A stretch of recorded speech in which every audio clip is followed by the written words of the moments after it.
बिस्मिल्लाहिर्रहमानिर्रहीम। हम डिस्कस करते हैं कि डेटा क्या होता है। What is data? Data technically Latin word datum की जमा है। तो सही ग्रामेटिकल यूजेज में data means a single piece of information and data means multiple pieces of information. जबकि इन एवरीडे यूजेज डेटा को as a singular noun treat किया जाता है, स्पेशली कंप्यूटिंग एंड साइंस की field. And people commonly say things like the data is being processed. ये usage modern language में accept किया गया है। जबकि डेटा प्लूरल है, फिर भी आजकल डिफरेंट कॉन्टेक्स्ट में एज अ सिंगुलर यूज होता है, जिसे मॉडर्न इंग्लिश में एक्सेप्ट भी किया गया है। डेटा ब्रॉड टर्म है। इसकी डेफिनेशन इसके कॉन्टेक्स्ट पर डिपेंड करती है कि किस कॉन्टेक्स्ट में बात हो रही है। यहाँ पर हम डिफरेंट पर्सपेक्टिव से इसकी पॉसिबल डेफिनेशंस डिस्कस करेंगे। डेटा से मुराद मीन्स के डेटा रॉ फैक्ट्स, फिगर्स और information that can be processed और analysed to gain insights, to make decisions और जनरेट नॉलेज। ये बहुत से फॉर्मेट्स में हो सकता है, such as numbers, text, images, videos, sounds, files और इवन सेंसर्स की रीडिंग्स, वैल्यूज भी हो सकती हैं। जैसा कि हमने ऊपर डिस्कस किया कि डेटा मीन्स मल्टीपल पीसीज और collection of information. For example, student के डाटा सेट में हमारे पास स्टूडेंट्स के नेम्स हो सकते हैं, उनकी एजेस हो सकती हैं, ग्रेड्स हो सकते हैं, अटेंडेंस और इसी तरह और बहुत सी चीजें हो सकती हैं स्टूडेंट के रिकॉर्ड्स में। तो इसी तरह हमारे पास पिक्चर भी एक डाटा होती है और पिक्चर के मल्टीपल पिक्सल्स होते हैं, वो पिक्सल्स भी हमारे पास डाटा हो सकता है। तो इसकी जनरल डेफिनेशन को देखें तो in general term data means factual information और डिटेल्स जो कि कलेक्ट की जाती हैं for the purpose of analysis और रेफरेंस। ये रॉ या प्रोसेस दोनों फॉर्म में हो सकता है। डेटा हर पॉसिबल चीज को रिप्रेजेंट करता है, कभी फैक्ट्स को रिप्रेजेंट करता है तो कभी इंफॉर्मेशन को, कभी स्टैटिस्टिक्स को रिप्रेजेंट करता है तो कभी एक्टिविटीज को। तो हम कह सकते हैं data can be facts, information, details. Means के ये बहुत सी चीजें जो आप लोगों को नजर आ रही होंगी, इन सब में से कुछ भी डेटा हो सकता है। लाइक हमारे पास text, images, files, inputs, outputs.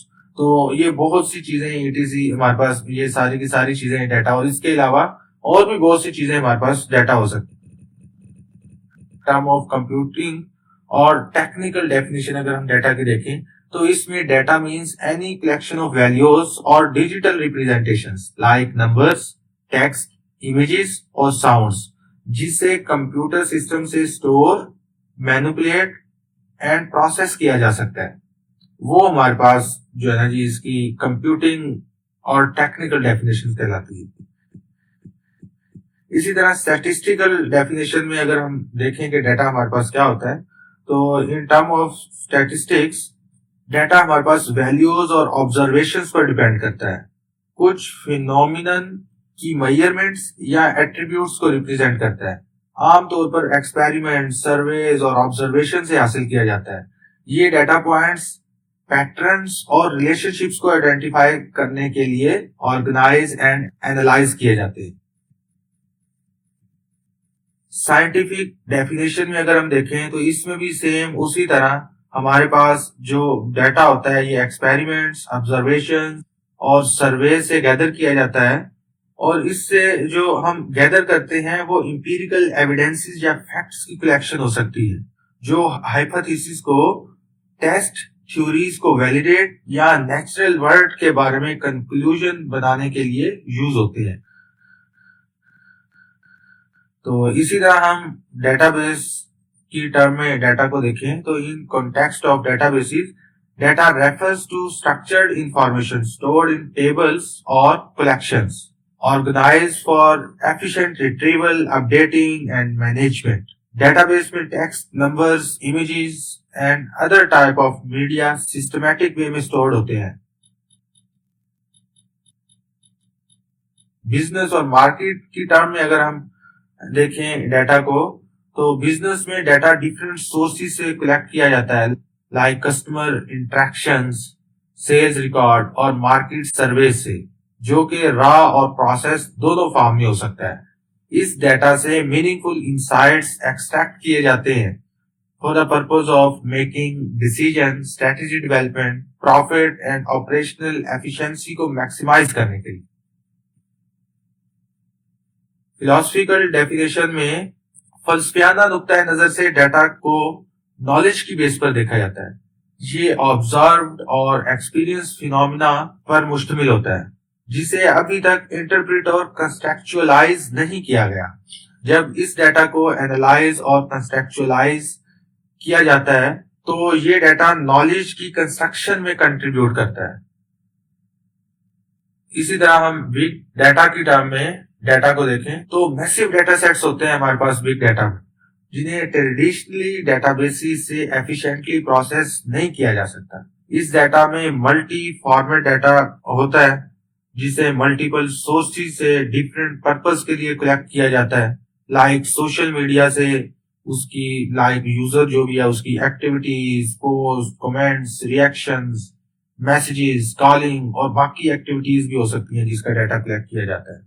इसी तरह वेदर से रेलेवेंट भी डाटा को रियल टाइम कलेक्ट किया जा रहा होता है, जिसके अंदर विंड, टेम्परेचर, ह्यूमिडिटी और बाकी फैक्टर्स की रियल टाइम वैल्यूज को स्टोर किया जा रहा होता है for the purpose of forecasting और मैनी मोर। ई कॉमर्स से रिलेटेड डाटा भी बहुत से सोर्सेज हैं जहां से ह्यूज अमाउंट में डाटा कलेक्ट किया जाता है। इस तरह के डाटा को मैनेज और प्रोसेस करने के लिए बिग डाटा टेक्नोलॉजीज की जरूरत पड़ती है। लीगल डेफिनेशन अगर हम डाटा की देखें तो कानूनी लिहाज से डाटा मीन्स पर्सनल इंफॉर्मेशन हो सकती है किसी की, कोई ऑफिशियल या सीक्रेट रिकॉर्ड्स हो सकते हैं या डिजिटल एसेट्स हो सकते हैं जिन्हें कलेक्ट, स्टोर और प्रोसेस किया जा सकता है। इसके लिए डिफरेंट प्राइवेसी से रिलेटेड लीगल एक्ट्स भी बनाए गए हैं और प्राइवेसी में कुछ भी हो सकता है, लाइक किसी की पर्सनल इंफॉर्मेशन हो सकती है, कॉन्टैक्ट डिटेल हो सकती हैं और इसी तरह ब्राउजिंग बिहेवियर हो सकता है किसी का कि वो ऑनलाइन क्या सर्च कर रहा है, क्या चीजें देख रहा है, क्या यूज कर रहा है। तो ये सारी की सारी चीजें लीगल डेफिनेशन में आ जाती हैं। इंफॉर्मेशन थ्योरी में अगर डाटा की डेफिनेशन को देखें तो इंफॉर्मेशन थ्योरी की टर्म में डाटा को सिंबल्स और सिग्नल से डिफाइन किया जाता है जो इंफॉर्मेशन कन्वे करते हैं। इसे कम्युनिकेशन चैनल्स में मोस्टली इलेक्ट्रॉनिक सिस्टम के जरिए जीरोस एंड वंस की फॉर्म में प्रोसेस यानी इनकोड एंड ट्रांसमिट किया जाता है। डाटा की एजुकेशनल डेफिनेशन मींस स्टूडेंट की परफॉर्मेंस के मैट्रिक्स हो सकते हैं, उसकी असेसमेंट्स, अटेंडेंस और बाकी इंफॉर्मेशन जिसे एजुकेटर्स स्टूडेंट्स की प्रोग्रेस को ट्रैक करने के लिए यूज करते हैं। एजुकेटर्स उन एरियाज को आइडेंटिफाई करते हैं जिनमें इंप्रूवमेंट की जरूरत होती है एंड डिफरेंट डिसीजंस लेते हैं जिससे टीचिंग एंड लर्निंग को इनहेंस किया जा सके। आप लोगों ने मशीन लर्निंग और एआई को देखा होगा जो कि आजकल ट्रेंड में है। तो मशीन लर्निंग और एआई के एस्पेक्ट से डाटा क्या होता है? Machine learning and artificial intelligence में डाटा एज एन इनपुट काम करता है जिससे एल्गोरिदम पैटर्न्स को रिकॉग्नाइज मींस पैटर्न्स लर्न करते हैं और प्रेडिक्शंस करते हैं। मॉडल की ट्रेनिंग के लिए डाटा को डिफरेंट पार्ट्स में डिवाइड किया जाता है। इसमें अक्सर हमारे पास ट्रेनिंग डाटा होता है जिसे मॉडल की ट्रेनिंग के लिए यूज किया जाता है। वैलिडेशन डाटा होता है जिसे मॉडल को वैलिडेट करने के लिए, और इसी तरह टेस्ट डाटा को मॉडल की लर्निंग के दौरान डिफरेंट स्टेजेस पर टेस्ट करने के लिए यूज किया जाता है। डिफरेंट सोसाइटीज मीन्स के डिफरेंट कल्चर्स भी पाए जाते हैं। तो कल्चर और सोशल एस्पेक्ट में डाटा का क्या मतलब है? डाटा में रेफर टू कल्चरल और सोशल इंफॉर्मेशन लाइक उसके डेमोग्राफिक स्टैटिस्टिक्स क्या है, मीन्स कितनी आबादी है और बाकी अदादोशुमार क्या क्या है, कल्चरल ट्रेंड्स और पब्लिक ओपिनियन क्या है। इस तरह के डाटा को किसी भी इलाके के सोशल बिहेवियर, उसकी रिवायात या नीड्स को अंडरस्टैंड करने के लिए यूज किया जाता है। ये जितनी भी डेफिनेशंस हमने डिस्कस की हैं, इनमें हमने डाटा की वर्सटैलिटी और वैरायटीज ऑफ डाटा को डिस्कस किया है कि डाटा है क्या। तो इन शॉर्ट डाटा जो है हमारे पास, डाटा पीसीज ऑफ इंफॉर्मेशन है जिसे कलेक्ट, स्टोर और प्रोसेस किया जा सके, use to extract meaningful insights और कंक्लूजन्स के लिए डाटा का यूज किया जाता है। मुझे उम्मीद है हमने डाटा को अच्छे से अंडरस्टैंड कर लिया है। Thank you.